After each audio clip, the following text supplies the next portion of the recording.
Around these parts, we deal with the facts. And the facts are that the Supreme Court got it wrong in the Shelby versus Holder case, which gutted a provision in the Voting Rights Act, the same Voting Rights Act that was birthed out of the civil rights movement after the atrocities of Bloody Sunday in 1965. Come on in, friend, let me explain. With the decision that the Supreme Court made, it basically lifted the provision that was put in place that made states tell the federal government if they were going to change their voting policies, if they had a historical history and context of oppressing and depressing the vote, particularly of black folks. And since then, the data has shown that the states have run amok.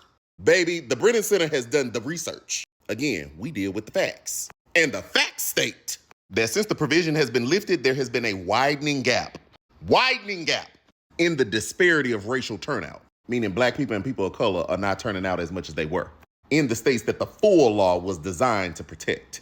We need to correct that mistake and ensure that everybody has free and fair access to the ballot. And we can do that. Somebody say we can do that by passing the John Lewis Voting Rights Act. And you know that, I know, like we know that we need our voices to be raised and elevated so that the people in power will pass the laws that we want them to pass. So come on and join me and show your support in making the voice heard and known, baby, so that this John Lewis Voting Rights Act can be passed and everybody will have free and fair access to the ballot.